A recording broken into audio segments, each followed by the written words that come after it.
3. No picking your nose.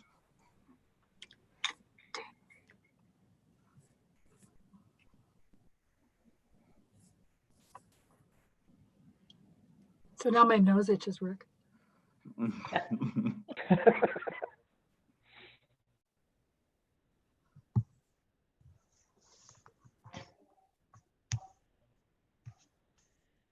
How can I get everybody on here? Wait.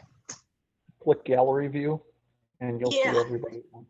Tom, can you help me find the gallery view? My It's in husband's going to help me a minute. I'm having a little trouble. the, Upper right-hand corner. Okay. Yeah, I can't seem to see it. I don't... Yeah, I don't have gallery either. I don't know. it's going to be different on the iPad, on the tablet, Terry, than on the computer. Yeah, yeah. Okay. Are we good or It's what? fine. Yeah, I'm set. Okay, thank you. Because whoever talks gets the view for me. Yeah. Yeah, Okay, I think we have a quorum. Yeah. Let's call to order. Nancy Kupka, Present. Mike Davenport, Present. Sherelle Fuller, Present. Dan Nicholas, Present. Terry Pavasich, Here. Rick Pavanato, Here. Joanna Vasquez Drexler. Here. Okay, we have a quorum. Let's start with the pledge. I pledge allegiance to the flag Of the United States of America America. and And to the to the republic For which it for which stands, it Stands stands, one one nation, nation, under God, God, indivisible, indivisible, With with liberty liberty and justice for all. Okay, just to run down what we're gonna do. We're gonna start off. I'm gonna give Rick the floor for a minute. He has an announcement he wants to make. Then Hank is going to do a presentation. I'm going to do a presentation. Mike has asked to speak, and then we're going to open it up for the entire board. Okay. Okay. Rick, you wanted to say something? Yeah, if you see me close my screen tonight or turn it off, it's because I had eye surgery and I probably should have done it a lot more last Monday night. I didn't think the meeting was going to be as long or as bright as it was. And so it's only because of if the background gets too bright or lights in the background, you're going to see my screen probably go down more often than last week. I texted Nancy last week and told her, but I didn't say it to everybody. So I wanted everybody to know why. Okay. Thanks, Rick, and stay Okay. comforted. Yeah, Do what you got to do. Absolutely. Okay, Hank? All right. I don't have a presentation. I Okay. just have a statement to read. Can you guys hear me all right? yes, All right. So I'd like to start off by thanking the Board of Education for setting aside an additional night to discuss the proposed plans to return to school. I also appreciate all of those, including students, family members, staff, and community members, who have taken time to send along their thoughts and concerns about our plans for this fall.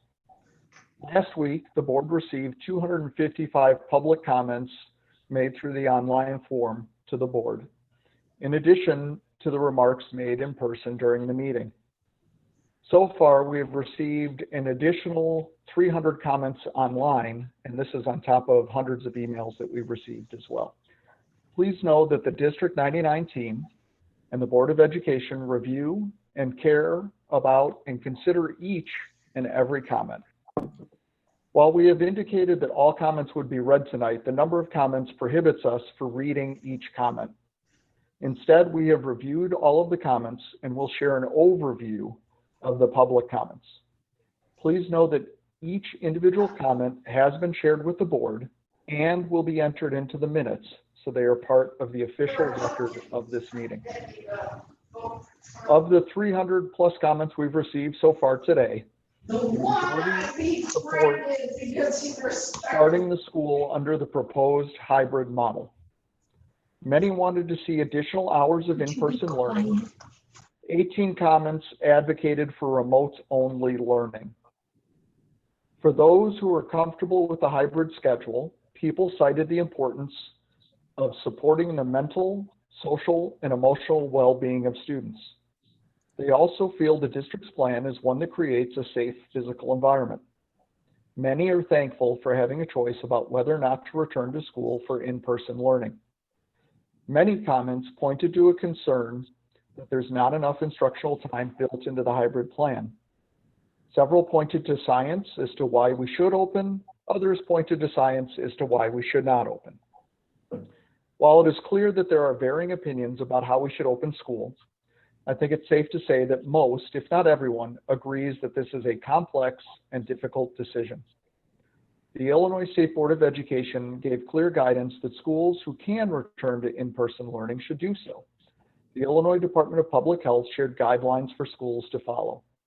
Based on those guidelines, the administrative team has developed a plan that we believe is safe for returning students to in-person learning if the health metrics regarding COVID allow us to do so. The DuPage County Health Department has also assisted our team in devising this plan that starts with safety, also knowing that the best outcome for our students is to have them back with us for whatever time we can have them. Our best tools for making sure the kids are okay are based on having them physically with us. Everything else pales in comparison.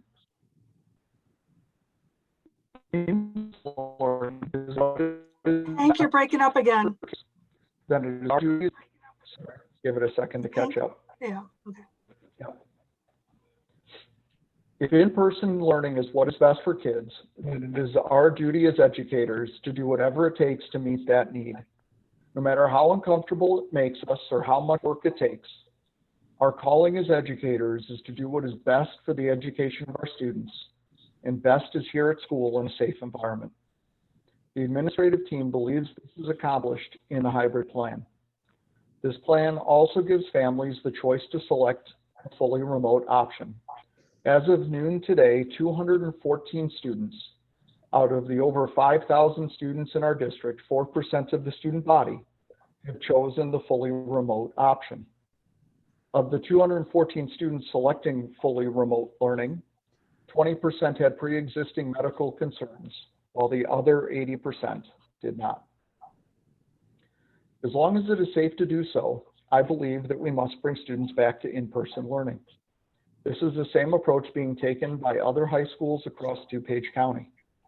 The only high schools in DuPage County considering starting in a remote format are those with much higher rates of COVID in their community.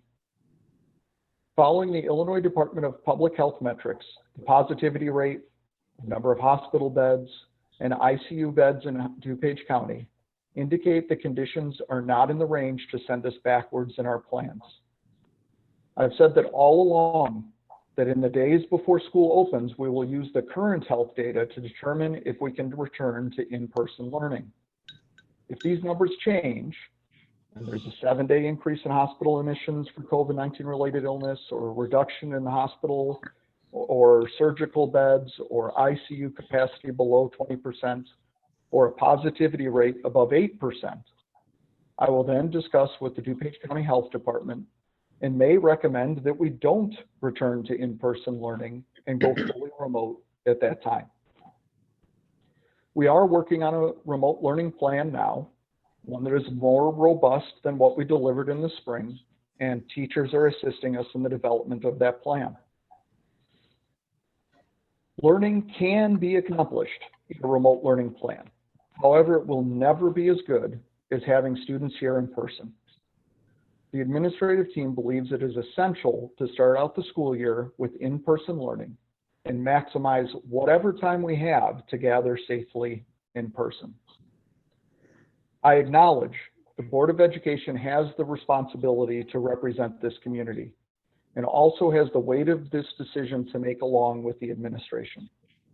Although we have shared a great deal of information with the board and the community regarding how to keep students safe, ultimately, the Board of Education needs to decide if we can do the plan that we have proposed. In the end, we are all involved in a very difficult decision where nobody can really be sure of the correct answer. If we don't bring students back to in-person learning, the virus won't spread at schools. However, if students don't come to school, we cannot be sure that we are keeping them safer from all of the other risks in life that schools help mitigate. So with that, I will turn it over to the board to have their discussion. I believe, Nancy, you were next on the agenda. Yeah, thank you, Hank. You know, since I expressed my opinion, which was informed by facts last week, I had assumed everybody kept up with the numbers as I did, and I received some criticism about that, which is very well founded. So I brought some references to review with everyone tonight. These have been added to and updated since I sent some of the national numbers to the board on Tuesday. Rod, can you put the slides up? Okay, so I'd like to start talking about the CDC, how the CDC released information promoting the importance of schools. Many have referenced what they have just read about this in the media, and here is a portion of the CDC document. It is true, the CDC recognizes the value of in-person learning, and they offer resources and tools to help schools who may elect to bring students back to help to do so safely. I don't think that anyone here, including me, contests the importance of in-person learning, or that in the right circumstances, we will be able to open safely. But if you dig into the guideline a little bit more, you'll find some additional direction. Next slide, please, Rod. The CDC promotes these guiding principles. When I compare these to the hybrid model, I think we fall between more risk and highest risk. More risk because we have students coming into the building, but highest risk because students will mix between classes and activities. It is, after all about risk. The risk of exposure, the risk of transmission, etc. Even with the best social distancing, there is risk. Nothing magical happens at 6 feet or 15 minutes or at state and county lines. So I find the numbers concerning. So let's take a look at those numbers together. Next, Rod, please. This is the 7-day moving average of new cases by day. This is from the CDC. This is a national number, and it includes hotspots as well as areas that have had low numbers of cases. As you know, the Trump administration changed the reporting structure. I'm not really sure how that impacts this chart, but if anything, it probably would be higher. Next, thank you. So here's the state of Illinois. You can see where the darker areas are, there are more cases. This is in many ways an artifact of population density. The more people who live in an area, the more people who will fall ill. Let's look at DuPage County specifically. Next slide, please. As of today, we've had 1,178 cases per 100,000 people. Next slide. Now, the next two slides I'm going to show you are just progression in numbers. When you look at how this is reported in terms of counties, these are the numbers of known cases. It's a cumulative number, right? So it's going to continue to get higher from last Wednesday and last Friday. Knowing just the number of cases is really insufficient to identify the risk or probability of infection occurring in a population, because again, more populated areas will naturally probably have more cases. So if you look at the numbers of cases per 100,000, it provides a fair comparison. So the 100,000 is in blue and DuPage County is in red. We're actually the 12th highest county out of 102 counties in Illinois. We're actually the 12th highest county, which I think is pretty good. But we look like we're the third highest here just because of the way I sorted it. But we are the 12th highest county. What I take away from this slide is that while it could be worse, we're still at substantial risk. So here was 7/22, I believe was Wednesday, 7/24 was Friday. Rod, if you can go to the next slide. Again, here's 7/24, we had 1,151. And today, as of this morning, we're at 1,178. This is refreshed. I want to say something like 4 o'clock in the morning. So this would have been over the weekend. And usually reporting goes down over the weekend because a lot of offices aren't open to do those reports. Next slide, please. The next few slides are daily new cases per 100,000 people. And this comes from the Johns Hopkins Coronavirus Resource Center, which is a continuously updated source of COVID-19 data and expert guidance. The data shown here is from the January 22nd to July 26th. And federal guidelines advise that states wait until they experience a downward trajectory of documented cases within a 14-day period before proceeding to a phased reopening, the next phase of opening.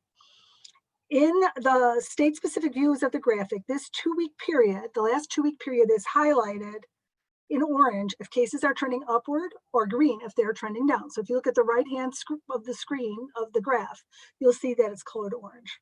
So you can see Illinois, although not anywhere what we were back in March, continues to trend up. This is good news because we're not as bad as we were in March, but it's also something to watch with caution. But let's take a look at our neighbors. I have to point out that the numbers on the left vary. That's due to population numbers, but the important part here is the trend. So here we see Indiana trending up. Next, please. Wisconsin trending up. Next, please. Missouri trending up. Next, please. Iowa actually maybe starting to trend down, but still not a good spot. And Kentucky trending up. When I look at this data, I see that all of our surrounding states are trending upwards in cases faster than Illinois. So good for Illinois, but we still have people who are coming into the state from outside. The other piece I wanted to draw your attention to is a list of underlying medical conditions that increase a person's risk of severe disease. Let's concentrate on the first light blue row, the strongest and most consistent evidence. And remember, this is a novel virus. The science is evolving all the time. What this slide shows is that if a person has any of these conditions and they become infected with COVID-19, it's more likely that their symptoms will be more severe. The nausea, the vomiting, the diarrhea, the loss of taste and smell, the fever, the shortness of breath, the difficulty breathing is likely to present itself in a more severe way. And if the student or staff themselves and member involved don't have any of these underlying conditions, if they contract COVID-19, they may be bringing it home to somebody who does. Next slide, please, Rod. One community member called me out, correctly, I might add, for an inappropriate response to the data they submitted from the CDC, which is on the top, which is in the top paragraph. And I apologize for that. It was not my intent to imply that what they presented was not true. Rather, I was thinking that although children may be at lower risk, they're still at risk. And that's in the second paragraph, which is from the same guideline. And although I am sure it is not the community members' intent to imply this, I must point out that even if the death rate for children is small, it's still clinically significant, and even more so of great import to our school and to our community. And finally, I would just remind everyone that our schools are not only made up of children below the age of 18, we have teachers, administrators, and other staff, most of them above 18, who will be sharing that space. In my next slide, I'm going to move from fact to opinion, my opinion. I have heard and read many criticisms for remote learning. I don't agree that in-person education is better. I agree it is. In-person is better for social and emotional learning. I agree it is. I don't disagree that any of these statements are true. I don't disagree with statements that the curriculum in spring was not ideal. Our staff and our teachers went from full in-person to full remote in days without warning, and were further constrained by the state grading guidelines. I know that most, if not all of our teachers and staff have had the opportunity to refine their approach in their materials. I don't disagree that students were demotivated because of the state mandated grading system. That is no longer in effect. Next slide, please. Is the hybrid plan well done and comprehensive? Absolutely. And I'm proud of Dr. Thiele and all of our administrators and all of our staff for pulling it together in such a short period of time. And it's true that many other districts are beginning the year with a hybrid model. My concern is not that the district hasn't provided a comprehensive plan for hybrid learning. My concern here is that we will have hundreds of students, staff, and teachers, some with medical conditions, making them much more susceptible to the virus in a confined area for prolonged periods of time. And to protect them, we are relying on the combined efforts of hundreds of people to practice good hygienic technique. Attending school is not the same as walking through a grocery store or going to a restaurant at 25% capacity. It is easier in those settings to maintain social distancing than in a school where people are changing classes and mixing. Do I think many of our students will comply? Absolutely. I drove past the South Field on 63rd Street Thursday morning around 8 a.m. and there was some team out there, I don't know what team they were wearing gray t-shirts and they were beautifully distanced around the field. But I've also received a picture of a backyard party where young folks were wearing purple shirts and clearly not distancing. I've seen pods of runners in my neighborhood and baseball players on 63rd Street. The other day at Egg Harbor, there were students, several again in purple t-shirts, sitting almost shoulder to shoulder. My concern is not that our hybrid model is not a good model. I believe it is. My concern is for the health and safety of our students, our faculty, and our staff, and our community at large. Lots of other schools are going hybrid, but I really think that there's no shame in us not being a leader here. I hope I'm wrong, that I'm being overly cautious and there are no negative outcomes in those other school districts. I still propose we start remote with a few exceptions when the need is there. And those exceptions would be well-defined. If cases plateau in a month or 3 months, we can move to a hybrid model. Yes, we will have lost those initial interactions, but I ask you, doesn't the risk of transmission of a deadly disease, avoiding the risk of transmission of a deadly disease, outweigh the risk of initiating a hybrid model in a few weeks? With that, I'm going to hand the speaker over to Mike, and we'll go from there. Thank you very much for listening. All right, thank you, Dr. Kupka. I prepared some remarks and asked Nancy to let me read them to kind of get things going. Kind of from the standpoint of I waited to last time, so I thought maybe I'd kind of launch things this time. So I wanted to start by saying thank you to all who submitted mostly productive, empathetic, and heartfelt comments. They've been invaluable in guiding my discernment, and I, despite we all have jobs, right? We're not getting paid to do this. Hundreds of comments coming in, and I right till the last minute. I was having my daughter actually help me go through some of them as we were driving home from a college visit. So anyhow, I just really want to thank people for taking the time to share with us. And to those few of you who decided to use profanity and otherwise insensitive or unempathetic language, just want to say I heard you too. So I spent a good deal of time preparing for our last meeting, but information continues to evolve, and we've now heard from hundreds more people in recent days. We also just received updated guidance from CDC and ISBE just this past week, and some of that was unexpected. I requested this special meeting today because I am now convinced that we should start the year in what I'm calling a remote for most model, and this is for several reasons. So I'll share them now. I have a daughter at DGS. Although I believe the hybrid model is worth the risk to my healthy white family, I might feel differently if my family was Black, Hispanic, or if my house was multi-generational, or if one of us had underlying health conditions, since the data clearly shows that these neighbors, brothers, sisters, parents, and children are at a greater risk of illness and death from COVID-19. I know what many of you are thinking, just let them choose to stay home. And I'll get to that in a minute. Many parents, teachers, students, bus drivers, custodians, food service workers, you get the idea, regardless of their race, health, or age, are deathly afraid of the disease. Even though our hybrid plan, I believe, will reduce the risk. That's a fact. That fear, whether we agree with it or not. It's unlikely we are going to convince them that we've sufficiently reduced the risk, at least not in the next few weeks. Attending school with high anxiety and fear is not a good learning or teaching environment, to say the least. The truth, this truth actually, is not found anywhere in the CDC guidelines.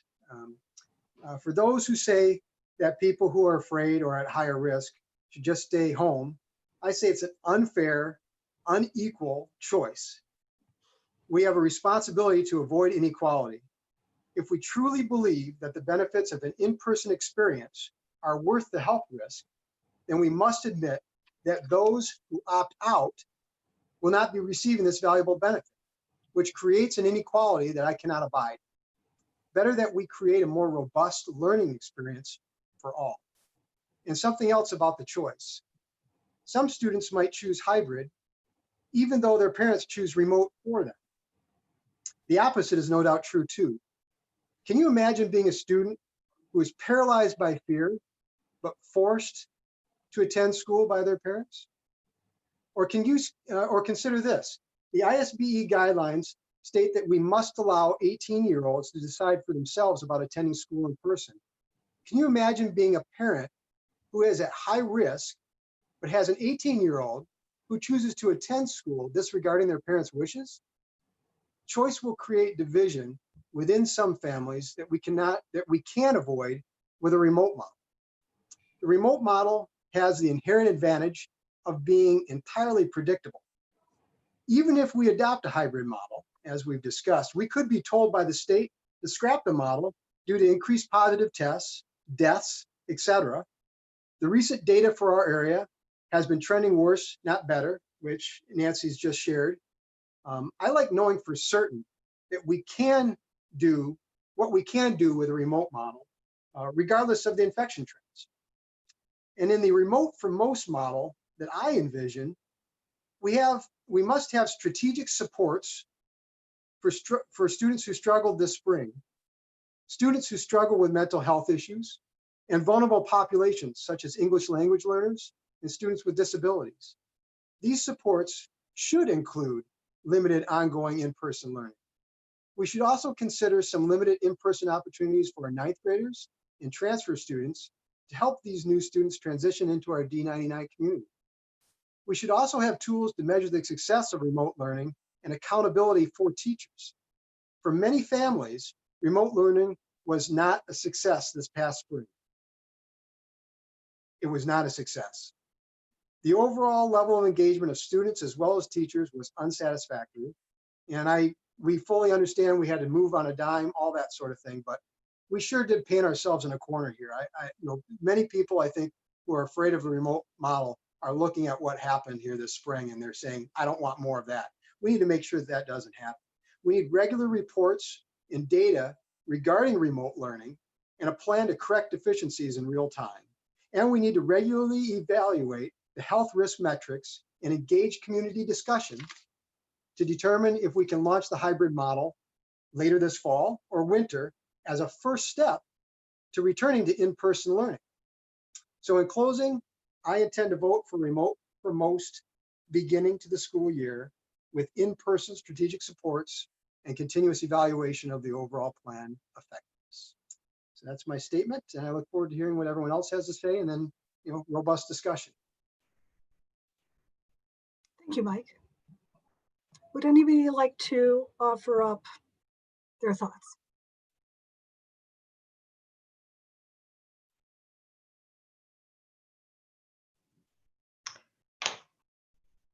I can go first. You can hear me, can't you? I wasn't sure if I unmuted. Yeah, I know this Zoom is a little more interesting. I'm not as big fan, but hey, it is what it is. I think I spoke with Nancy and with Mike this week and expressed my concern. I know that I had said that the hybrid model would be the best way to start. And after looking at the numbers and where they're going and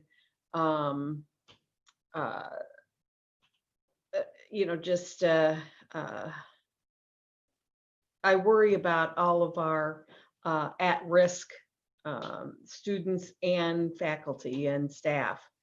And I don't want to make the wrong decision for them, because that can maybe lead to life or death for them. And I just don't want to feel that way. And so I'm also kind of leaning towards starting with remote and maybe having freshmen, some of those I'm calling them at-risk students, ones that maybe we're having a hard time with the remote learning this spring, and our counselors and teachers know who those students are, and transfer students to somehow work out that they could come the first couple weeks of school to meet the teachers and get an idea of what their expectations are going to be, because I know that if we have remote learning, it will be much more stringent and much more challenging than what we had this spring. And so I think for the students to understand what their expectations are with that from our teachers, and then see where it lies with how all of this is shaking out, because I'm really afraid that we're going to have an increase because of the fall coming up. I worry about that. And I know that I kind of kept a little spreadsheet here of comments. And I know that I didn't get a chance to see the 3 o'clock mailing that I think Hank sent us on what was sent to the district. So I didn't get to add those into my little spreadsheet here. But according to me, and the comments that I got, parents really want to see us start with the hybrid. And maybe part of that is because of the experience they had this spring. I did see a few of them would like to see us do 100% and just go full force. And our teachers, surprisingly, I got more teachers wanting the hybrid model than remote. And the students, I got more of them wanting the hybrid. But I think the students especially, they're not as, I'm not going to say at as risk, but in their age group, they don't feel as vulnerable maybe as some of the other groups. So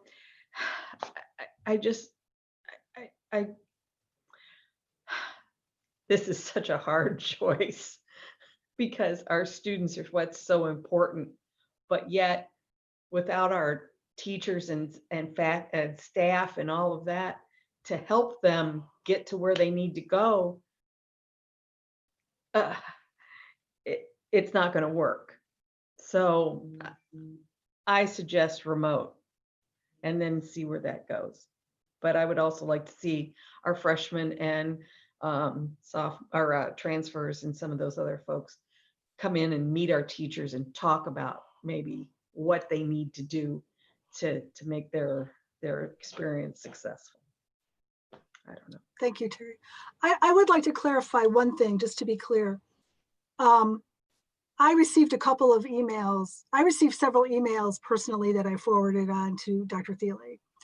I received 3 or 4, I don't even remember, emails that either contained personal medical information, or I had one email that was the person was almost afraid to reach out because she felt her neighbors would not approve of her stance. And so those I did not forward because I didn't want to make them part of the record. So I just want to acknowledge that there may be a few emails missing from the cadre, because I know I withheld 3 or 4 of them, not many. It's okay. It's okay.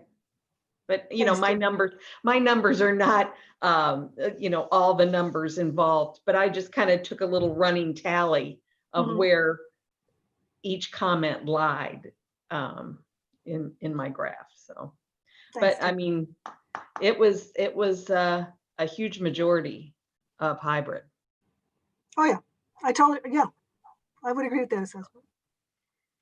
So anyway, that's kind of where I am. Would anybody else like to discuss anything? Yeah. Well, I just want to thank you. You all expressed your views so eloquently that I agree, and I'm not going to go on. I've been watching this statistics, and I'm not as eloquent as everyone else, but I'm being totally guided by science. I have been watching the way it goes. I think I was telling Sherelle that I read a couple of books, one on 1918 flu, one on the 1957 epidemic, and they followed a pattern of being very active in March, falling down in the summer, and then coming back with a vengeance in the fall. And I know it's not a popular decision. This is, it's been weighing on my mind. You know, I think when I got into this, I never expected that I would feel so torn up about this issue. But I also feel, since you've all presented the statistics, I won't go over that there are other things to be gleaned during this time. Our country has faced hardships other times. You know, I think the World War II people, they all came together, and for the common good, they did things maybe they didn't want to do. I think families have an opportunity to become closer at this time, and learn how to teach their children how to learn, because isn't that the objective of school? Is not so much the facts, but learning how to learn. And I think it's a good for students to learn how to learn independently. I know that's going to be hard. I mean, I've had the experience too of trying to motivate a child who isn't motivated. And I do believe that nothing can beat the in-school experience. But I really feel this is a time we have to rise to the challenge and do this. And for that reason, I'm going to be voting to go totally remote, even though it's like a really hard decision. And that's kind of all I have to say on this. Thank you, Joanne. I know So- somebody else started to speak before. Yeah. So I've got a couple of things to say. I guess I'll be the bad guy here and be the one that advocates for the hybrid model. You know, this is a difficult decision. I don't think there's a right answer. I think we've all said that. There's no good answer here for us. You know, I've read every single one of the hundreds of comments from the community. I've talked to community members. I've talked to teachers. I've read all the comments from the teachers. And in my opinion, the most important job of the school board is to ensure the safest environment possible for our students to operate in and learn. It's not to eliminate all risks. Let me refine that. To provide the safest environment possible, and then let the families decide what's in the best interest for their children. We do this all the time. Let me give you an example. We have hundreds of students that play football every year. Across America, every year, it is guaranteed that children will suffer brain injuries, paralysis, and death. So what do we do as a school board? We establish concussion protocols. We train our coaches to how to practice and play safely. We provide athletic training at the events, and then we let the parents make the decision for their family. Every year, we allow students to travel internationally and subject themselves to risks they don't face in the school environment. What do? Hire the best tour companies available, train our teachers, provide proper levels of supervision, and then let the parents make the decision. And I think that's exactly what we're doing with this hybrid plan. It provides the best possible safety environment, mask and shields, symptom checkings, enhanced sanitation, and more, and then lets the parents make the final decision on whether or not they want to send their kids. 100% remote option removes all choice from parents. It's essentially the board telling parents we know better than they do, and therefore they can't make that choice. I'm not arrogant or vain enough to think I know better for 5,000 of our families what's best for their kids. I think we need to allow the community to make the choice for their kids. I understand there's risk. According to the CDC, I personally am considered high risk. I have underlying medical issues and I am considered high risk. But I would be sending my kid to school if we did have hybrid. And you know what? That's my decision to make. That's not anybody's decision here on the board or in the community. That's my decision. So, I mean, in conclusion, I'm in complete support of the hybrid model for starting school, and more importantly, to provide a choice for the thousands of families in the community to decide for themselves what's best for the family. That's what I have to say. Eloquently said. The only thing I would challenge you on, Dan, is when you play football or you go on a trip, you're assuming that risk for yourself. Oh. In this instance, you're bringing the risk to everyone else around you. If your parents make that decision. If parents are not willing to take that risk, I'm perfectly fine with that parent opting out and having their kids stay home. That's what this is about. This is about providing choice. There's risk in going to school every day. There's a risk of school shootings every day in our school. So what do? We hire new head of security positions. We bring on new security guards. We enhance security as part of the MFP. and then parents ultimately make the decision. I don't think we're here to make the decision for every parent in this community about what level of risk they should assume. I just don't feel that we should make that decision for them. I just feel that those are decisions, kind of as Nancy said, those are your individual decisions. These are decisions that affect a community, a society. That's to me the difference between those type of decisions. Well, but you're not giving the parents a decision. You're removing decision from parents. I mean, again, maybe I'm looking at this wrong, but you're essentially telling the parents of this community that you know better than they do. Because at least 70% of the comments that we've gotten in the last 4 days, at least 70% have been from parents that either want the hybrid model or more. And what you're doing is you're telling those parents that you know better and they're wrong, and therefore we're not going to allow them to send their kids to school. So Dan, I gotta Oh. interject here. We are charged as a board to dig into all this data, right? Yeah. Weigh all the pros and cons. And we have that responsibility to make these kinds of decisions. I mean, no matter what choice you make here, you're making a choice for somebody. Right. I mean, there are people, Dan, there are people that want to come to school, without face masks at all. There's people that it's all over the place. And unfortunately, it's been put on our shoulders. I would have much rather seen guidance from the state or from the federal government that said, if we're here, you do this. If we're here, you do this. Instead, we didn't get any of that. What we got was, well, here's the things you can do to make things lower risk, moderate risk, or high risk. You decide which one you want to do.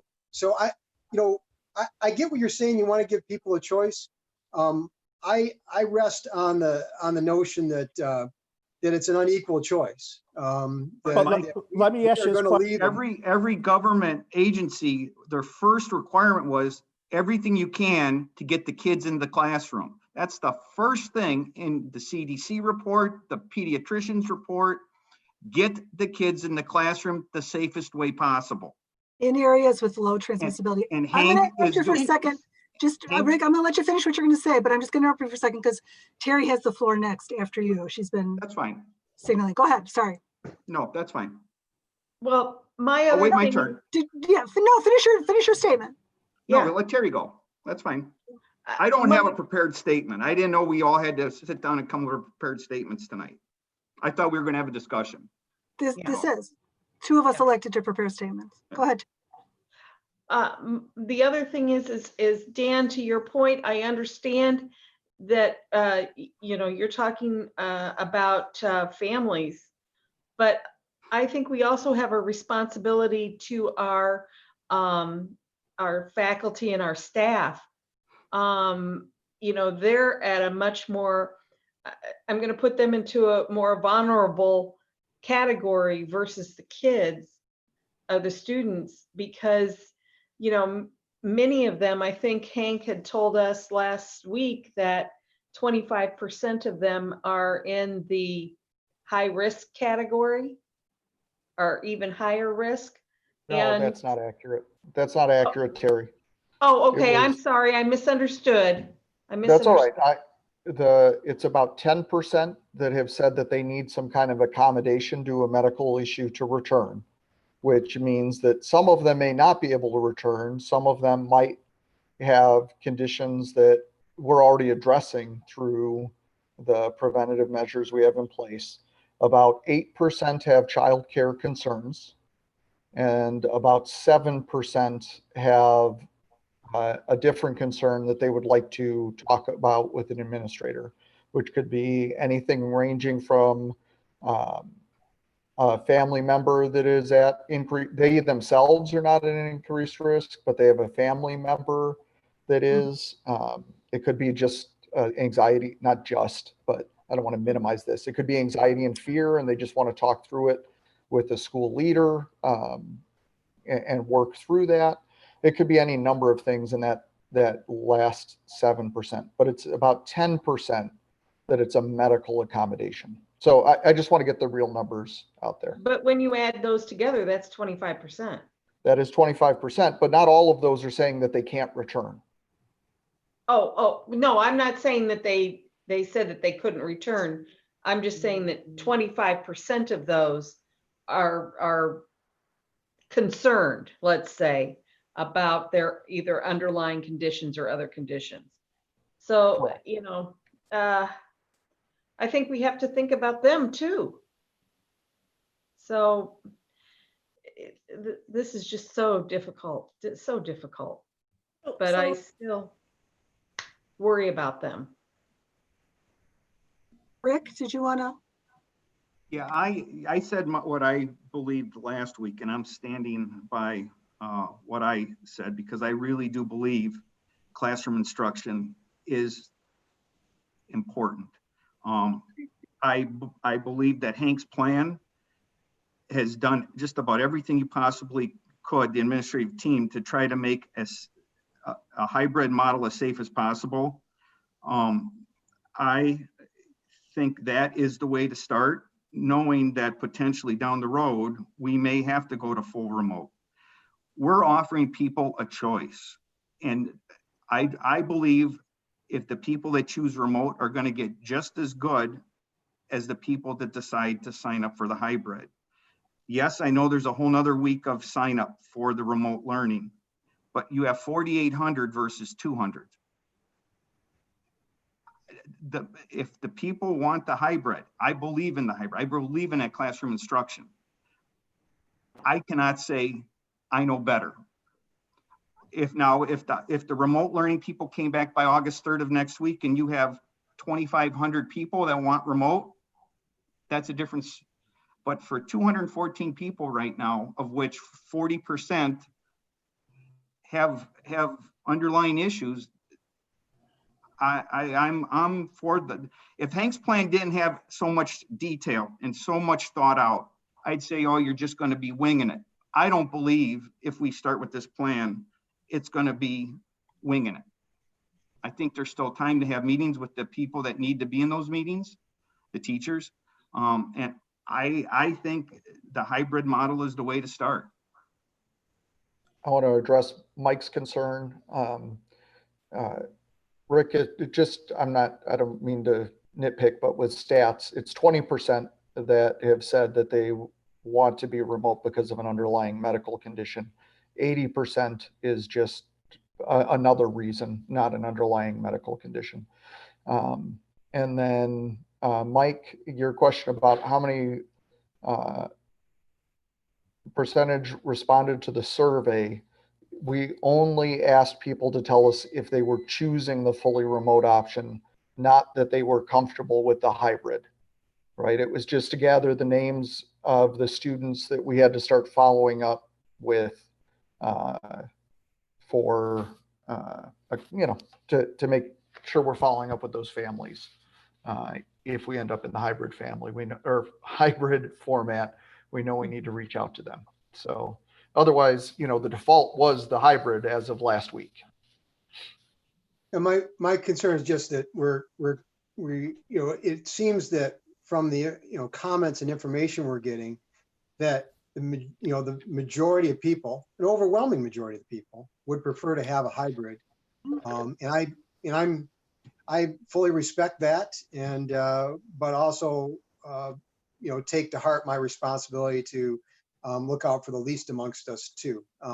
But I don't think we can fairly characterize right now that 4,800 of our students and their families are supporting the hybrid model right now. What we have is comments from people who took the time to share with us, but certainly we have not heard from the majority of our community actually on this. So we've heard from we have a majority of a minority who have responded and shared with us.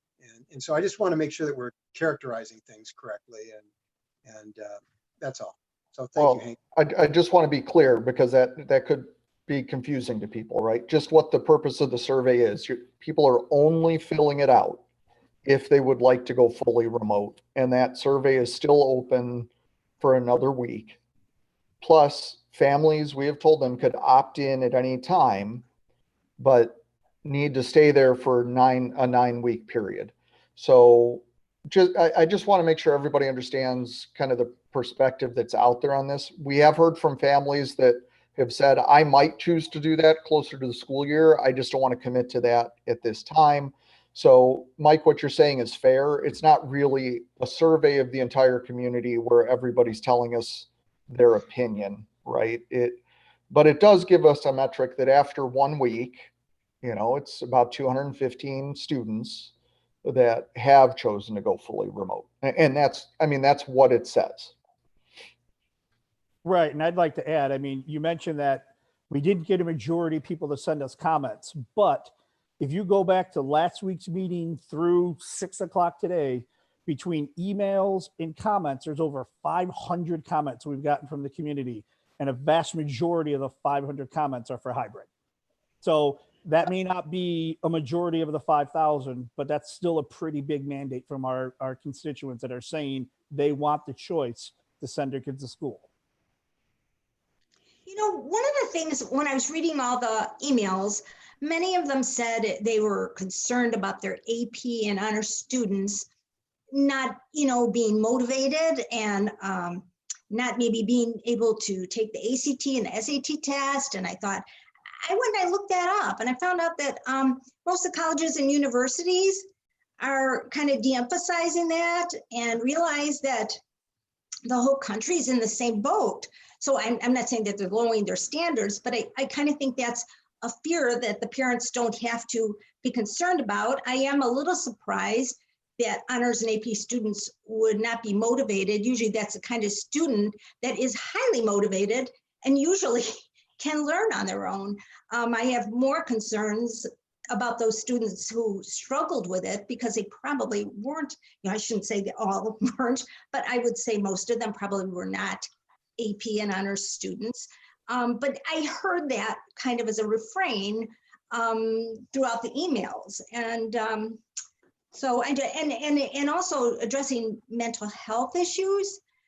I realize these are tough times and I hope our students aren't being severely depressed over this. But if they are, I think that through remote, the support staff can certainly address those issues. And if people are more serious, I think they ought to be going to seeking professional help and, maybe get therapy. But I just don't, I didn't think that their reasonings were all that good, to be honest. I'll just address SAT just in case there's any confusion out there. On October 14th, there will be a session.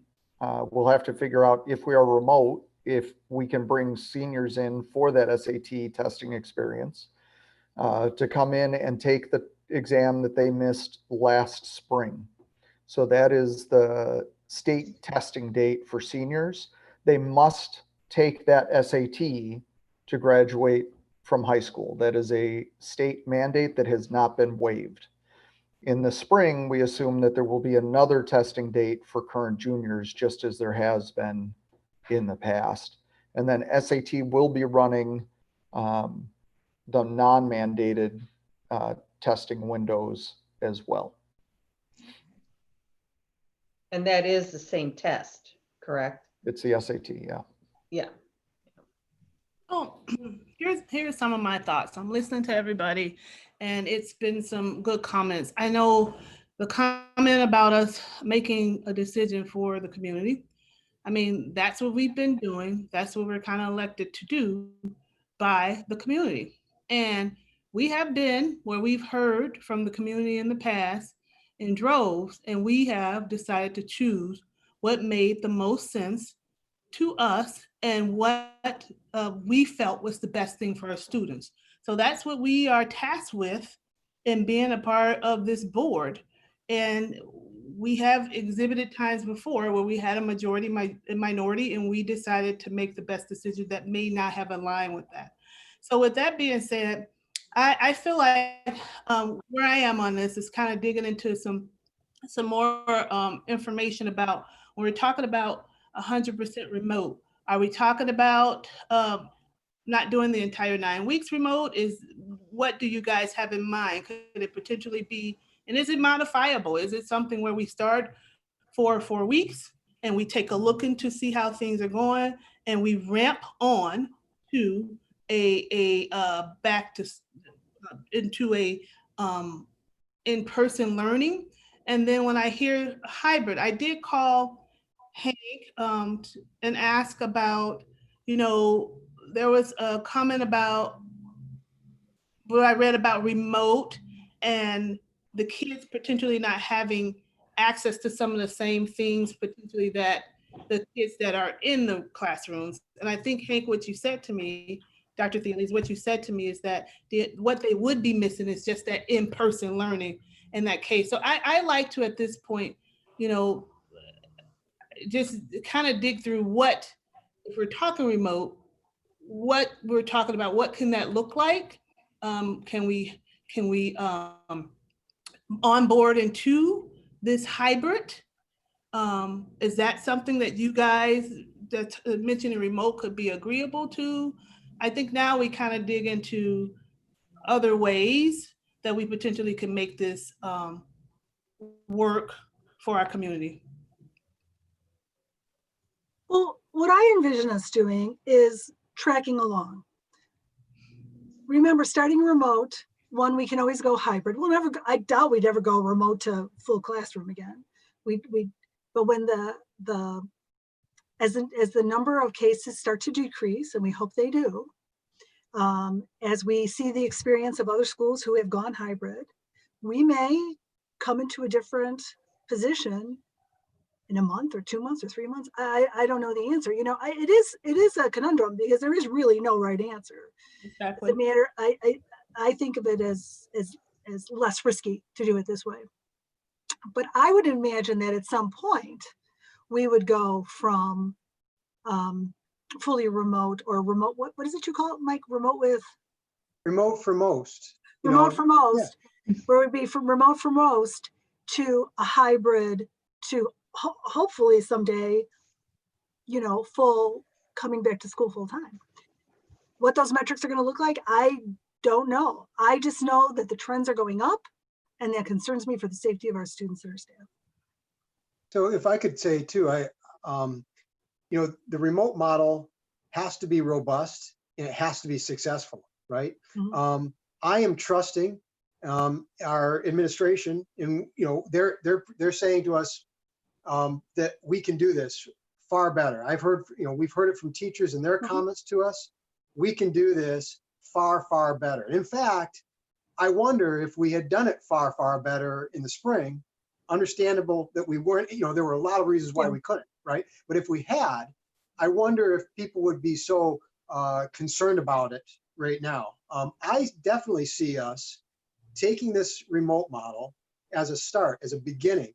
But as I said, monitoring its success and getting that feedback and you know, having that accountability, and also look, as I said previous, looking at the metrics, our health metrics, and what's going on. And I was hoping that actually, you know, this would be a good way to learn, right? We bring in some of the ninth graders, you know, we bring in the ninth graders, we bring in transfer students for something like that hybrid model to start, right? We bring in students who, you know, who are more at risk, students who really struggle this spring in the beginning. And we might learn from that experience with those smaller groups and how to expand that, and maybe feel safer and more confident in that approach based on that learning experience that we're going to go through. But I could also see myself at some point, if remote learning isn't working so good, and this is why I'm looking for real-time monitoring, you know, if we end up going like we were going in the spring, you know, for me, that could change the equation. I you know, too much being lost, you know, would it definitely change maybe some of the risk metrics for me. So that's how I really did see this as an opportunity to kind of dig in initially in something that we can predict and hopefully do very well, learn from the experience with those limited engagements, you know, the strategic supports I mentioned, and then figure out a way maybe as we continue to discuss, and I know we've spent so much time on this, and nobody wants to hear me say we should continue to have lots and lots and lots more discussion about this, and to continue to invite parents and teacher and community feedback, student feedback. But that's what we're going to need to do. That's what we need to do. That's what's right for our students here. And if there's a point in another, after 3-4 weeks where we feel we could transition into this, and our staff feels that we could do that, then by all means, let's do that. But I need people to be, I really need people to be really, really on board with this, and especially those that feel that those 214 people that we've heard from so far, and I know that number is probably more likely going to grow some. Those people, I mean, if we don't speak up for those people, who's going to? And I really think that we need to kind of start in this remote model and then look for a plan to ramp up from there. And that's where I'm at. So too. Yeah, I agree. And I agree with that too. And there are a certain number of the population that we're going to have that probably can't do the remote learning, the special education kids, the TC, or I don't know exactly what we're going to do. Yeah, the D99 students, and I'm not sure what we're going to have to do with the TCD students, because they're doing a whole different kind of thing. So, those are questions to be asked, but we still need to have some sort of a plan for those T99 and special needs students that are in our buildings. And, where, how are they going to be doing their learning? Because, it's very difficult for them to do remote learning, I would think. Yeah. So one of the reasons that we're meeting tonight, yes, Mike did ask for a special meeting, but we're actually not voting on this until our next meeting. But we wanted to give, if we're gonna change lanes and go to remote for most or totally remote, which I still hope we do,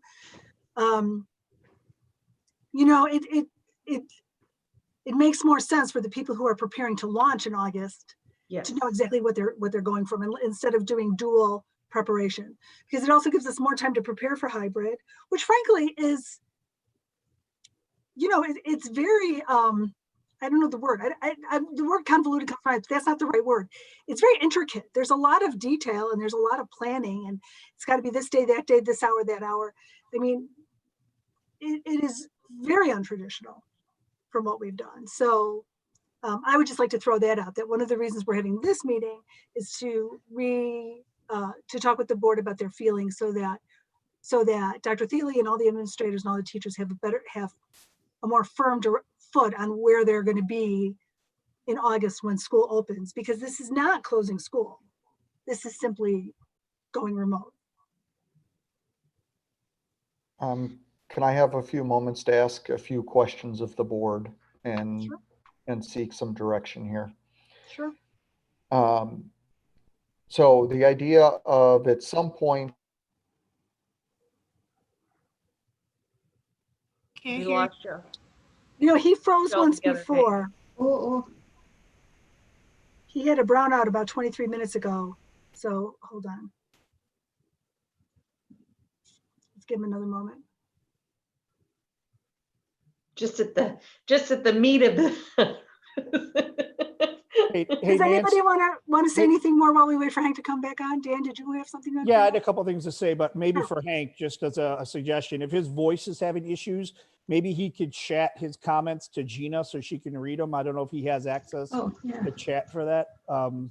Because I know sometimes the voice and video, it's too much bandwidth for a connection. So Sounds like, Good idea.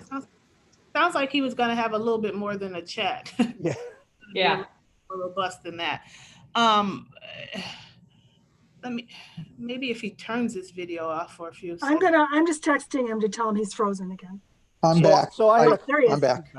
Sorry, guys, I'm experiencing brownouts here, so that's the reason I've dropped off twice. I've switched to my phone. Can you guys hear me okay? Yeah. You can. So at least then I have I'm powered through this. So, Yeah. so some of the questions that I'm seeking from the board are some direction. One is I'm going to need clear direction from the board of what the conditions would look like for us to consider bringing students back in a hybrid model.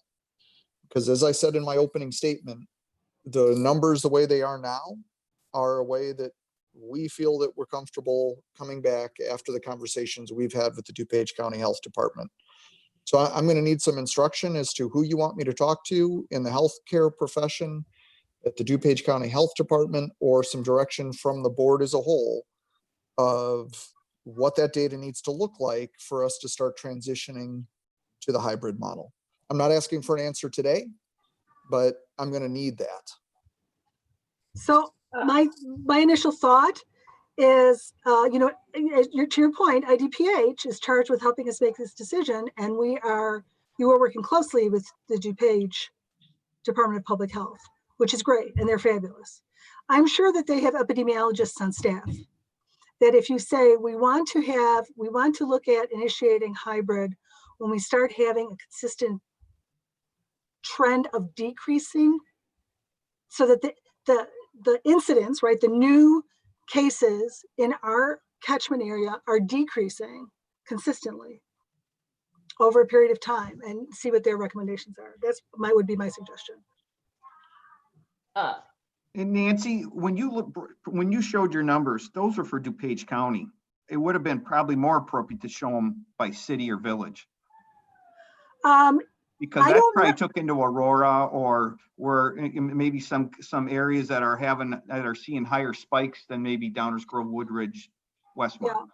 Yeah. I don't know if it is that. I know you can look by zip code, but and we could do that. We could try to do that.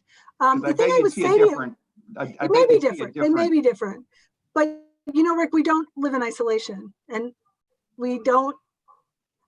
Even if our numbers, there are some other demographic. To your point, I think, is there are other socioeconomic factors that factor into this, and if we had some other cities, they might be artificially inflating us. I think that's your point. I don't know that we would be that far off, because we have large enough numbers that we should go towards the mean, so we'd be statistically representative. I'll try to find it, but it wouldn't really, to be honest, it wouldn't really change my mind much, because we live in DuPage County.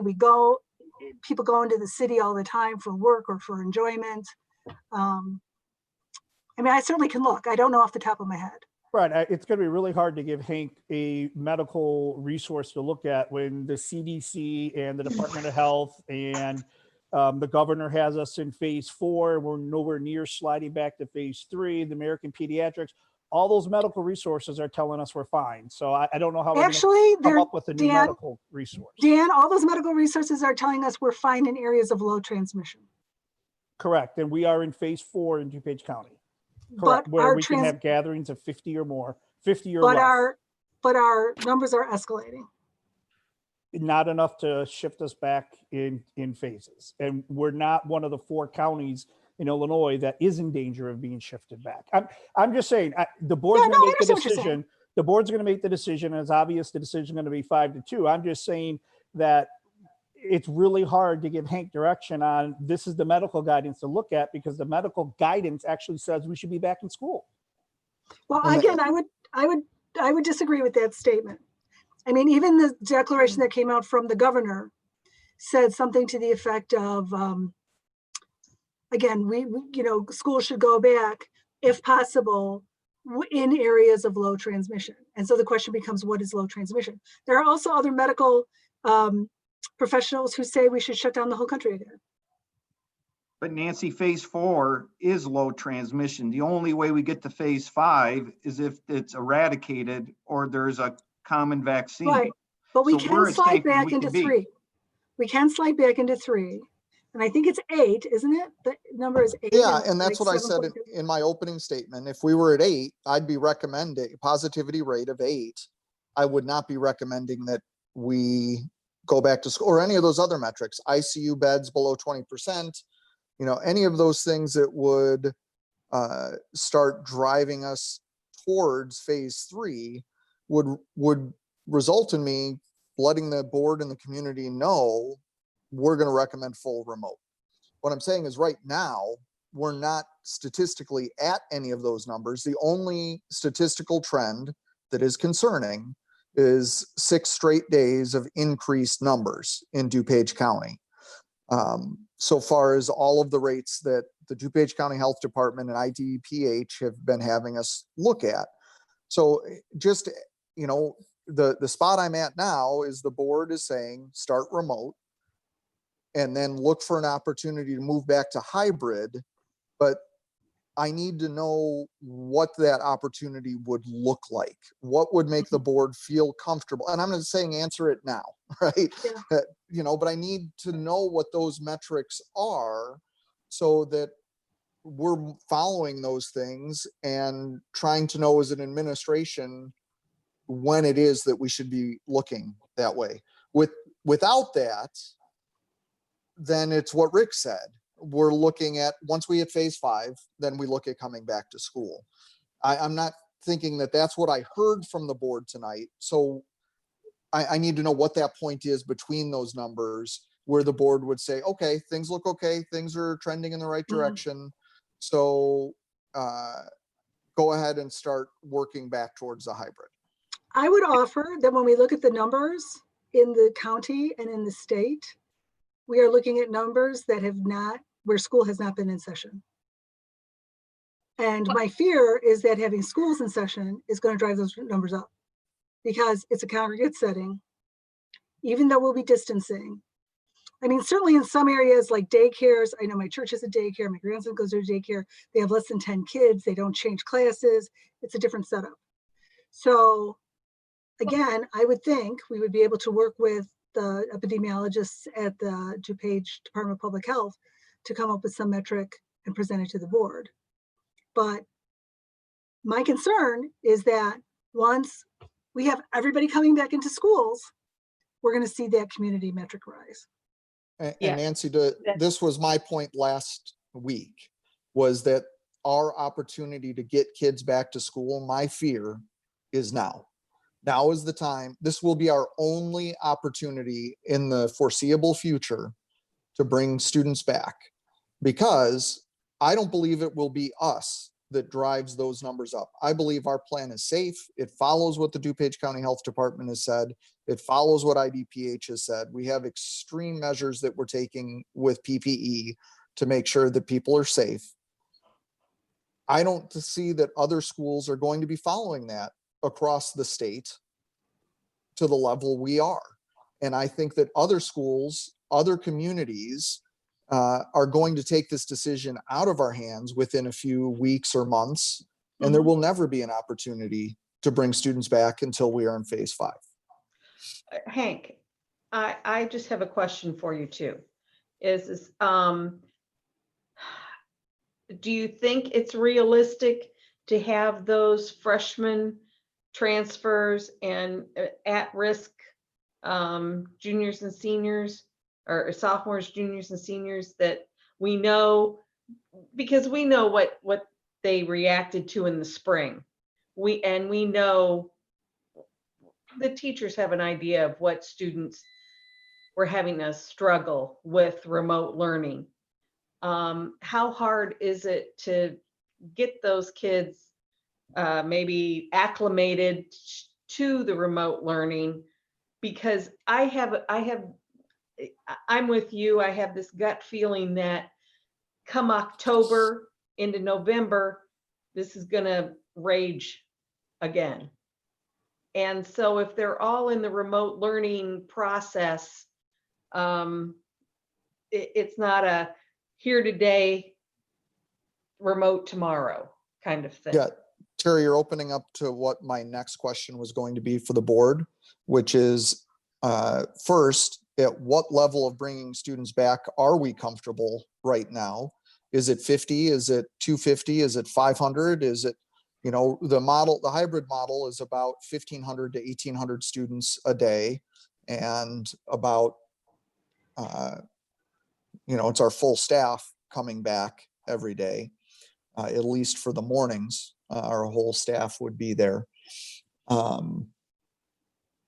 There's major challenges with bringing back some students. The first is I don't know, based on the board's discussion right now, how many. Is it 25%? Is it 10%? Is it 3% of our students that we could bring back on any one day and the board would feel like we would be able to keep students safe? Or is it 0 right now? 2, whatever number you pick above 0 creates an incredibly difficult position with me and staff, because some students coming back means that some staff will need to come back and work with students. And threading the needle here of then who in our staff ranks we expose to a greater risk versus who does not get exposed to a greater risk is a great challenge administratively. So I hear you, Hank, and I do think we need to talk a little bit further about that, because I do believe it's going to be a difficult decision, and we have to give the administration and the staff a chance to pivot. If they're going to pivot and we're going to do something else, we have to give that, and even to the students, to be able to make that transition. So I agree that the board, we need to kind of figure out what that looks like. And then my next question involves, are we only talking about the school day, or are we talking about activities and athletics as well? Can families select to allow their students to continue to participate in athletics, whatever that looks like in the state of Illinois, while we're doing remote learning? Or does remote learning equate to we are not doing any athletics or activities in person as well? Once again, I don't need an answer tonight. We can spend the week working on this and sharing some information with the board about what we're thinking, but these are all the next set of questions that get presented as we shift this way. So we will make some recommendations administratively unless the board wants to give clear direction tonight on any of these. Okay, I have a really, in regards to that, what are we looking at in the way of numbers of freshmen? What do you think that is? And what would be the numbers of transfers, and where do you think the numbers are for at-risks? Depends on, so freshman classes sit between 600 and 700 students traditionally And that's at each school. At each school, yeah. At between 600 and 700. Yeah. Okay. And then how Transfers, we start, do you think are about 100? I don't know that's a number that fluctuates widely on a yearly basis. Yeah. But then when we get into the other ones, English learners, do all of them qualify, or some of them? T99, all or some? Students with 504s, all or some? Students with IEPs, all or some? Once we start adding together all of our students in these different groups that need additional supports, you're getting up to 30 to 40% of the student body, which is why the administration was recommending 50% at a time come in, because then all the students in the at-risk groups, as well as all of the rest of our students, come in on a regular basis and get assistance from our staff. And that's, I hear a lot of talking about equity tonight, but that is a level of consideration that we had in this plan, is that in the hybrid plan, there is a level of equity and there is a level of choice. And those are the things administratively that we were trying to balance as we built that hybrid plan. And when you're home, remote learning, those supports are not there. And you can only, in an ideal situation, you would like to have everybody on the kitchen table with a computer, remote learning, but it's occurring in the bedroom, it's occurring after hours, it's occurring maybe not at all. And so at least when they're in the school, you bring all those supports to the table that maybe you didn't think about when you say, oh, let's just go remote learning. there's more to it than just the teaching of the material in the classroom. There's a social aspect, there's an emotional aspect that some could argue is more important than the academic at this level of student. Yeah, and Rick, there's a competitive aspect. The kids that aren't going to be able to part of those groups, who are going to be at home learning with not as good of a learning environment, while the rest of DuPage County is in school, at least in some format. These are the kids are competing with for college, for scholarships, and at college next year. So as we try to figure out for the next 6 to 8 weeks when they can go back to school, their students are falling further and further behind every day. Yeah. The achievement gap is going to get wider by remote learning. I don't know if that's really a fair statement. I mean, Nancy, based on personal experience from what happened in the spring, it was horrible. I believe that. It was Dan, a horrible situation. We And acknowledge that. So But I will tell you this, even- I've been teaching remotely. Now granted, I teach graduate students. It's a You different teach ballgame. much older people with much I more do. motivation. Yes, I do. But I will tell you this, that it's just improved tremendously. And I think that really it's an unfair, I understand it was horrible in the spring, but I think there were reasons for that. And I don't think it was necessarily, I think that we're not in the spring anymore, and teachers have had some time to think about this. And I think that no matter what way we go, if we go hybrid or if we go totally remote, there's disadvantages to both. You know what I mean? It's not ever going to be the same as coming into your classroom and learning and being with all your friends and getting together for social emotional. It's just not going to be the same. So then the question in my mind becomes, which is the less risky? And I have to still stay with remote, because we've got teachers who are learning to teach in a new way. We have parents who are going to need to learn to support in a new way. We've got counselors that are going to need to support in a new way. I understand that. I'm not saying this is ideal. I'm saying it's the lesser of two evils. Right, but they're learning a new way at the expense of our children. I mean, and I understand there were some teachers that did a great job. My son had 2 teachers that did a phenomenal job. He had 3 teachers that they tried. I give them credit for putting the effort forth. They improved, and I have no doubt they'll improve if we have to do this again. I had 2 teachers, and these are, I'm not going to mention names, but these are STEM classes. This isn't gym. These are STEM classes where the only time my son talked to the teacher was the last day of class for the teacher to say goodbye, have a good summer. He went from March to the end of the year without one conversation with the teacher. That, to me, that teacher should be fired, in my opinion. Well, So guys, I'm going to argue on both sides of the argument here, as I've been known to do.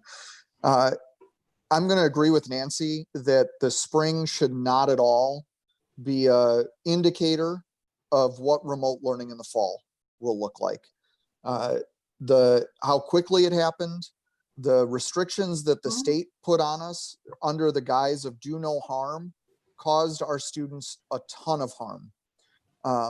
Remote learning, the plan we put together here, if the board chooses for us to go fully remote, will not look like the spring at all. And the state has recognized that in their latest guidelines, saying that at least 2.5 hours a day of instruction by the state mandate must be synchronous instruction, right? So they've recognized that they really didn't give us the tools we needed in the spring to make this successful. So I would encourage everybody not to use the spring as an indicator of what remote learning will look like in the fall. To continue to argue against myself, 1 second, Dan, to continue to argue against myself in the hybrid model, no matter what we do in the fall, teaching and learning will be different. Like our teachers are going to have to re-envision teaching and learning, whether we're in the hybrid model or we're in the remote model. Either way is going to result in our teachers really having to redesign teaching and learning for it to be effective. Hank, if I can make one suggestion, if we decide, the board decides to go 100% online, obviously against my objection, but if the board decides to go that way, I know some school districts, I believe, Rick, your school district is one. I think there are other school districts that are requiring their teachers to be in the classroom, to do that synchronous learning from the classroom. I want the teachers' undivided attention in the classroom, teaching our kids, not at home. Is that a consideration we can look at if we have to go 100%? It's something that we are definitely discussing administratively, especially those that don't need a medical accommodation in any way. However, there are challenges in our school building in the fact that we don't have a space for every teacher to be in and teach at the same time, and to have as their own physical space. And that does raise some concerns for me that I know just doing these calls in my house with my family around, or even in the office with people in and out, can be a challenge. So undivided attention isn't necessarily guaranteed at school, right? If we don't have a unique space for everybody to be in. So there might have to be some balancing here, but I agree, but I do know working from home on a Zoom call, from experience, and I'm not a teacher, but from experience, working at home from a Zoom call is very different than working in your office, in your place of business on a Zoom call. There is something different about the environment you're in. And I think as much as possible, they should be in the environment that they teach in. I think that one of the things that Mike said earlier, that we need to be getting constant feedback from our students and families to understand what their experience is, that if we do allow teachers to work offsite, that there needs to be a mechanism for us to understand if a teacher is not being successful offsite. And if that's the case, then definitely they need to work from school. But this is not something we've fully decided yet administratively. And then this is something we also need to work through with the DGA and the teachers to figure out how this might work. I do think that if we're talking about bringing back some students in some way, I need to have staff available to serve those students' needs that are in the building. So the idea, like I said, that one that's in the middle between hybrid and full remote, the remote with supports, will be the most challenging to figure out with our staff.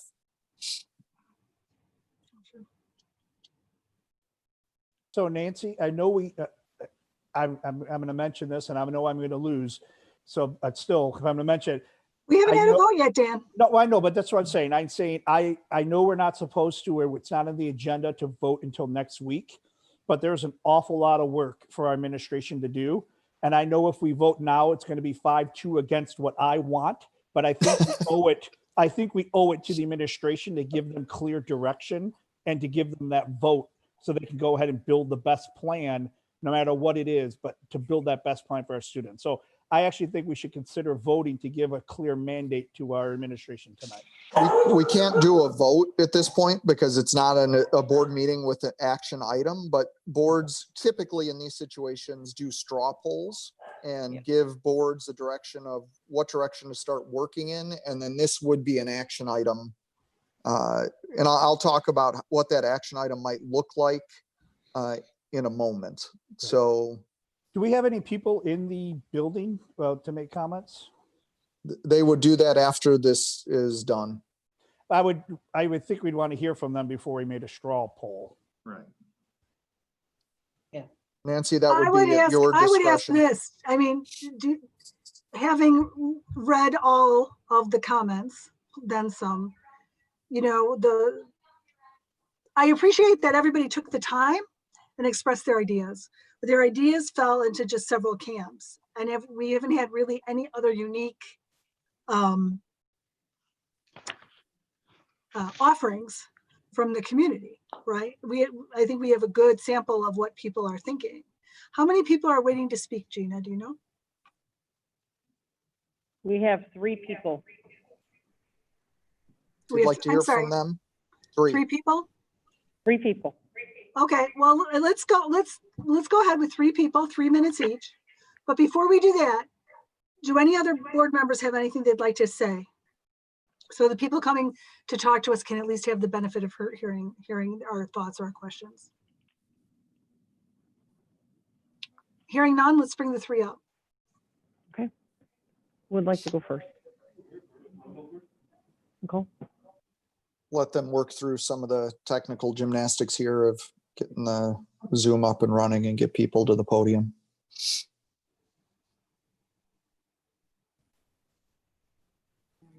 Can you hear me? Yes, we can hear you. Okay, perfect. Hello again, it is Nicole Primos. I'm here today. I'm sorry, I can't. Can't hear it? Let me- Move a little closer and speak a little louder. I turned my speakers up. Hello? Can you hear me now? Yes. Perfect. My name is Nicole Primos. I was here last week and I want to thank you again for hearing me. I'm here to speak for myself and I hope I'm not repeating too much when I do this. But there were a few things that I wanted to touch on that I couldn't in my 3 minutes last week. There's some more updates on health issues that I wanted to bring up. First of all, the Chicago Tribune stated that the 7-day rolling average in DuPage County has increased by 96% in less than the last 4 weeks. The Patch reported that 750 students between the ages of 10 and 19 were found positive as of July 26th. People are mentioning the CDC article that mentioned we should go back to school. But as Robert Redfield, the director of the CDC, stated right after that document was released, that it was, quote, substantially edited by the White House officials. And the APA, who did say we should go, has also stepped back and said that safety is paramount for our students. And I know that we can do this as other districts are currently going all online, such as Stevenson, Evanston, Leiden, and even one of our feeders, Woodridge. And borders for counties are not covered by glass. I feel no solace in the fact that they are in a different area. Even Pritzker said that state lines present a risk to us. But as far as the hybrid goes, I want to briefly touch on some of my concerns about the hybrid. While it is well thought out, and we are creating groups to work together for all models to develop plans, if things go as expected, we should be fully remote, which means that we should spend our energy focusing on e-learning and including more faculty member voices to help improve from the plans that we were stuck to last year, providing a structure that is more consistent and emotionally stable for our students. As well, the Wesley Educational Association stated that Remote Start teaches educators and the community best practices for seasonal likelihood that we will be, which will set a strong foundation rather than flip-flopping back and forth. So while there is a choice for the parents, there's still not a choice for the faculty members, and that still puts us at risk. But should we all work together right now, rather than in small groups, we can start to produce a plan that is effective to serve the students, parents, and teachers. And finally, we're not to give new direct instruction when we are face-to-face.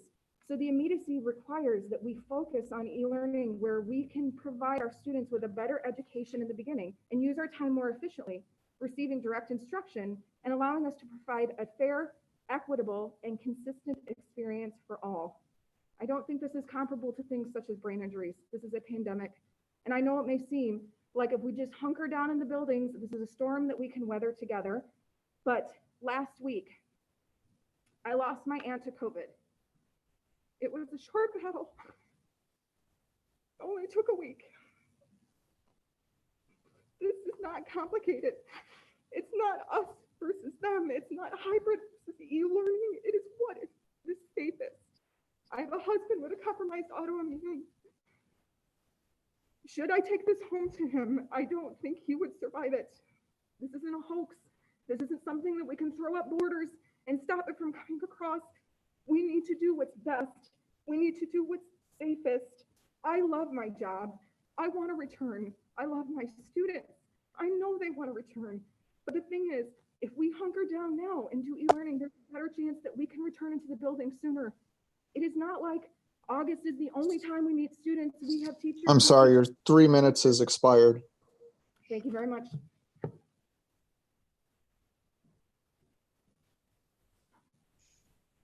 Thank you very much. My name is Mark Molinari. I come to you as a parent of 2 students here in District 99, a teacher at District 99, a coach, and a community member. So I have a different perspective. I witnessed 2 of my students go through the e-learning and it was not perfect. I watched them As a parent, I had to struggle and make sure that they were getting up and teaching them the correct etiquette and how to go through Zoom, and it was tough.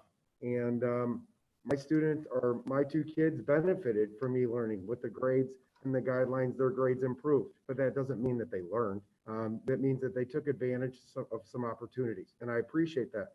But it was a test. It was a test for them. It was a test for me as a parent, and I had to consistently, daily, get them up and make sure that we found that routine. I know that there were times that my son and my daughter were frustrated. They needed to reach out. And it wasn't that this teacher wasn't available, but they just needed a quick fix or a little bit of help or some guidance.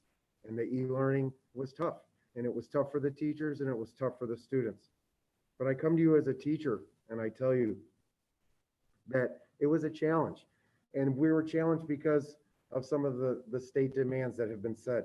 But it challenged me to be a better teacher, to learn how to use Flipgrid and Pear Deck and Edpuzzle. But it forced me to communicate with parents more. But it's not the best way. And we know that. And we know that that personal connection that we make, that Dr. Thiele has encouraged us to have, we can read our students. And having that in-person instruction one day a week, I'll take it. I would want more, but we don't have that. We don't have that opportunity. And I would just say that as us coming back, I've always thought that we were essential workers as teachers. And now, more than ever through this pandemic, we realize that we are essential workers and we need to come back. And I know that our administration and our board has put a safe plan together. I know that we're going to be supported when there's students that are not going to follow through or we're going to have issues. But there is no substitute for in-person instruction. As a coach, there are no guarantees we're going to have a football season or any seasons. But our district has allowed us to coach our kids. We've added players to our program. There has not been one player that has stayed home because of COVID. Today, over 150 North and South football players, freshmen and sophomore, came out to be a part of the program, and knowing that there's a chance that we may not even play in the fall. And I appreciate the opportunity to be able to do that. And we're coaching those kids because they need it and they want it. And those kids want to be back and they desire it. And we've been testing it. It is safe. They understand social distancing. Playing football, a contact sport with masks and not being able to have any contact, is a little weird, but we're still doing it because we enjoy it. As a community member, I don't know any community members, and you've read the comments, that don't want us to be back in school. They trust district. Mark, I'm sorry, you're out of time. Okay, thank you.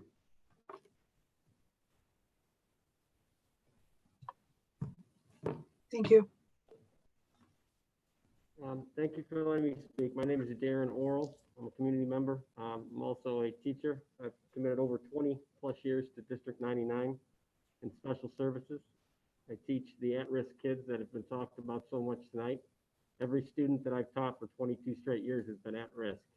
And I can tell you, while I agree with many of the things that Mr. Davenport said tonight, he made some awesome points, and I can agree with most of them. The equity point, though, I do not.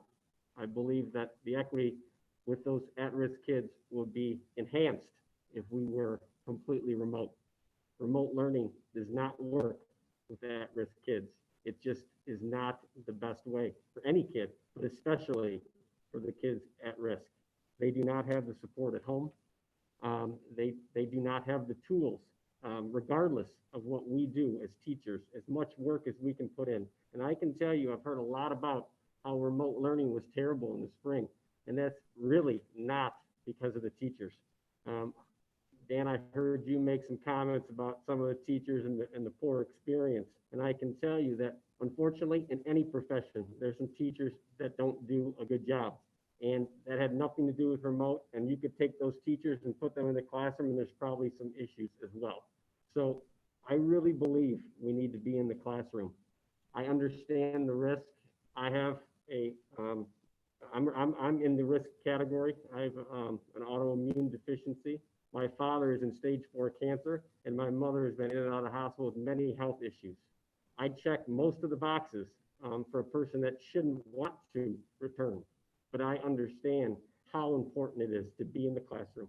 And I can't tell you how impressed I've been with Dr. Thiele and the administration teams in both schools to put this plan together. The amount of work that Mr. Thiele has gone through to try to check every box and be concerned about every person and every student is amazing. I'm truly impressed. And in over 20 years, I've had my issues with administrators and some superintendents. But I can tell you, while I'll say when I don't agree with something, I really want to make it a point to tell how impressed I've been with the work and the effort that he has gone through to try to get us in school and in person as much as possible. And I really believe that regardless if we go remote, even if we do better, which I know we will, we're going to work hard, but there's still going to be issues with remote that no matter what you do are still going to be present. They are. There's still going to be issues. Let's get them in person as much as possible until we can't, because those kids need us, and I'm ready to be there for them.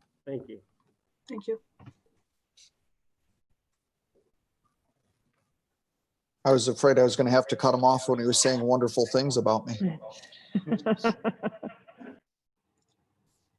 We have nobody else waiting to speak to the board. No one else. Okay, we will continue to monitor all of the, as people are speaking. I mean, we have emails coming in all the time. There is no perfect solution here. There is no perfect answer. We're going to lose any way we go. I don't think there's any way about that. It's a matter of how strongly you feel the risk of losing health and life is versus losing this opportunity. And I fully respect every member of this board. I fully respect their vote. And I just think we all have to vote our conscience, and let's go from there. So we're going to straw poll it.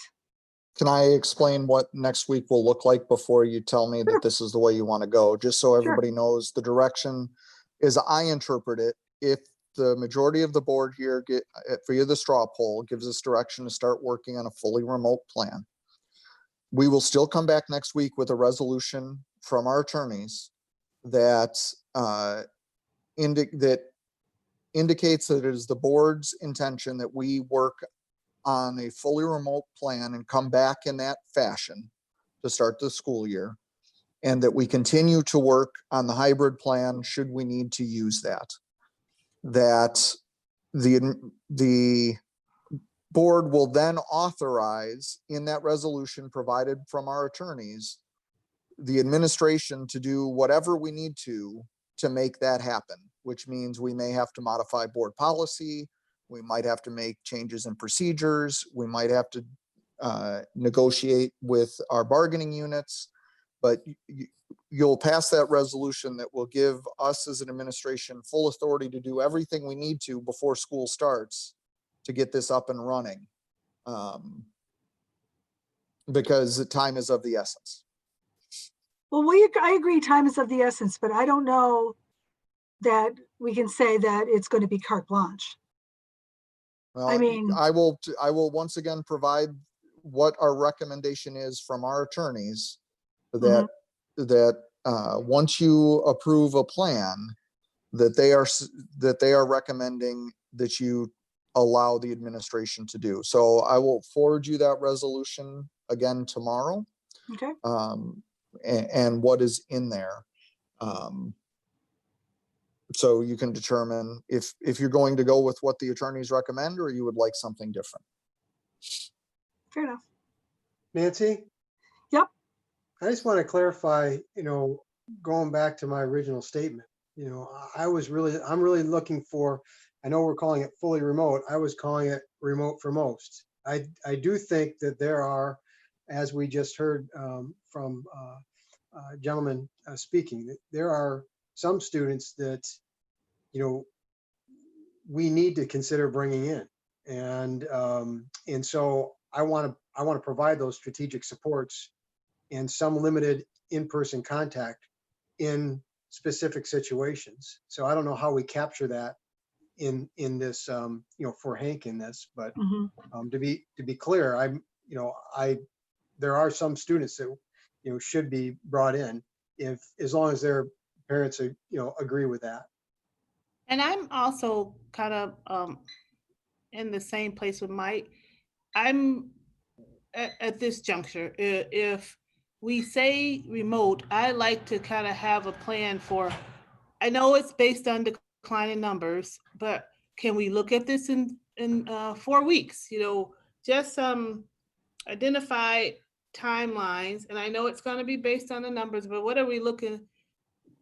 we're probably not going to see no cases, but we'll see hopefully some decline. But I'd like to not go for remote the 9 weeks. I'd like to see us go with some, if we were going to do remote, with some identified, hey, we're going to revisit this at this point, or at this point, at this.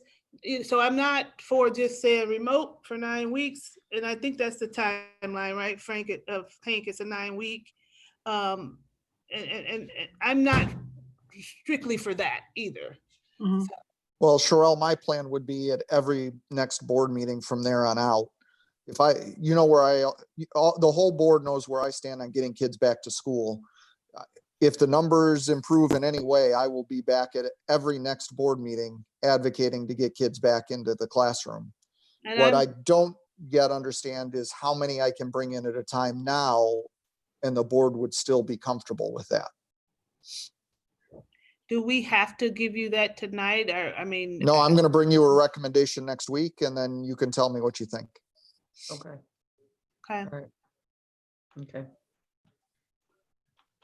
So are you ready to straw poll? Hank, I have a question for you.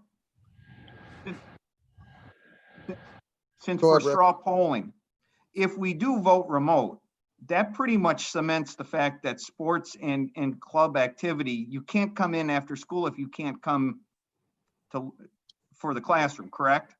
Rick, there are some school districts that have chosen to go fully remote for instruction, but are allowing activities and athletics to continue following the guidelines of IHSA and IDPH and the youth sports guidelines, because those are voluntary activities that students can choose to can choose to participate in. It's not the required coming into the school day each day.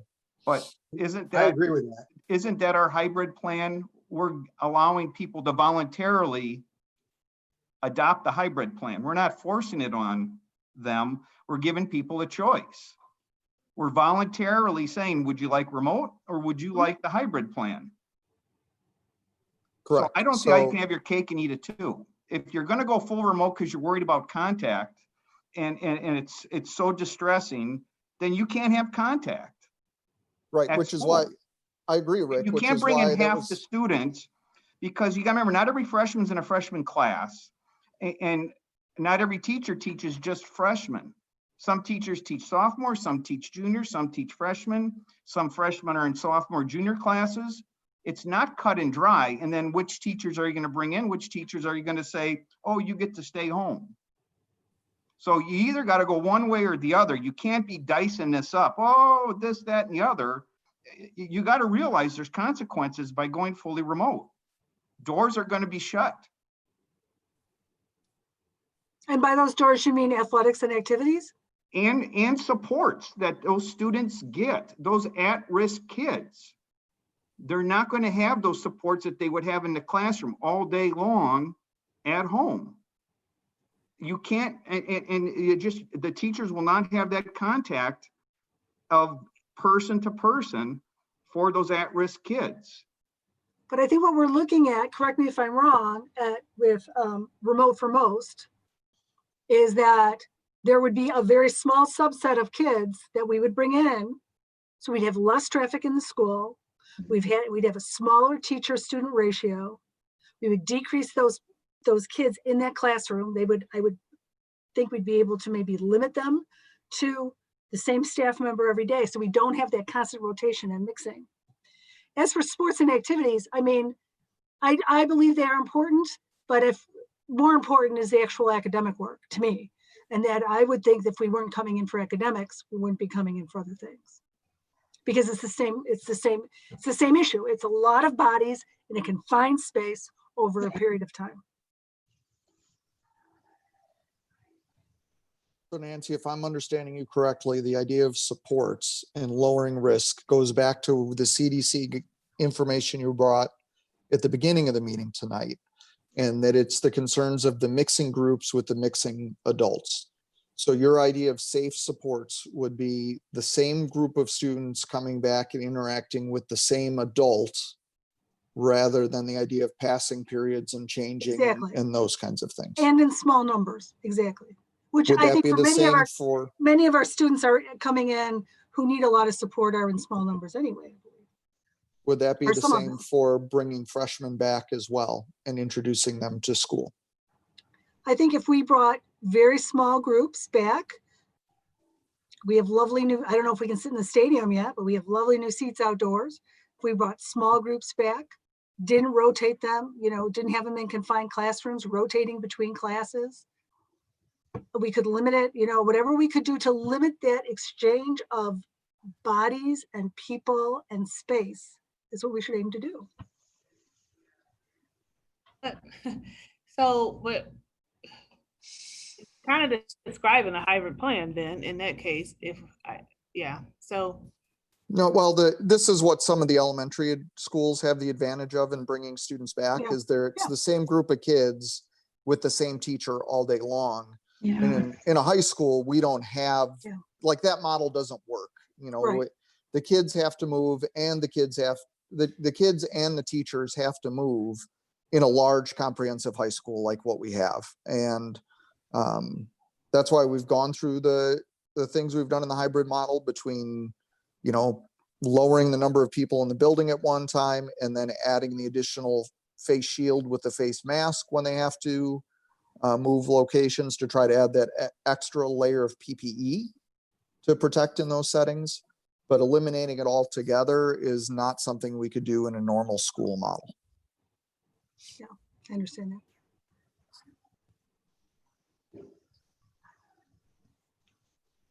All right, I think I know what I need to go back and work with my administrative team. I'd like to know overall what direction the board is leaning towards, so I can bring a plan back to you next Monday. Let's At least the skeleton of a plan. It won't be a full, robust Sure. plan like what you saw with hybrid. Sure.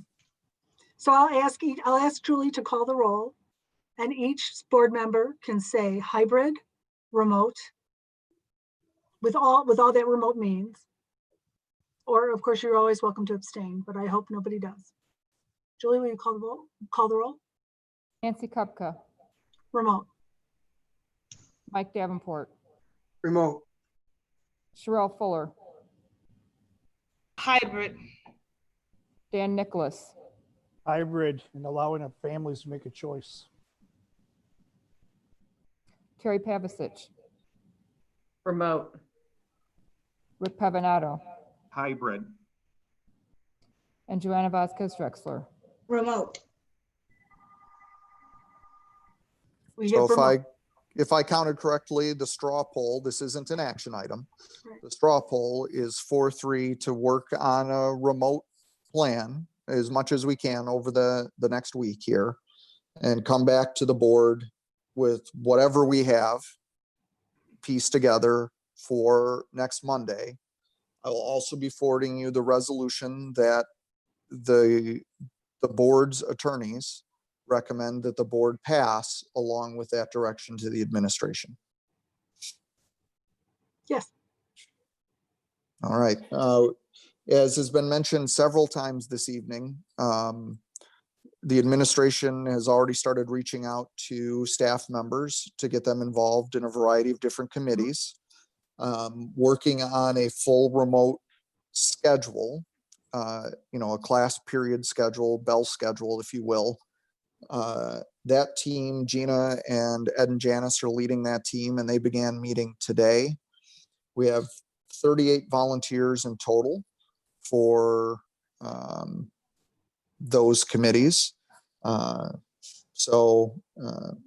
We do have some people that came forward. We also, if you remember, had over 40 volunteers on our task forces that led to the hybrid, and all of our chairs were involved, who are also teachers in the developing of the hybrid. So we did have teacher involvement from the beginning. We continue to have teacher involvement, working on what we have going forward.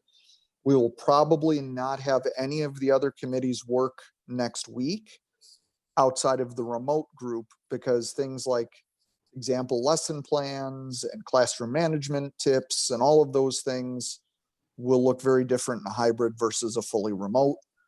We don't want those teams spinning their wheels for a week. So we will call them together to work in earnest once we have official direction through board action next week.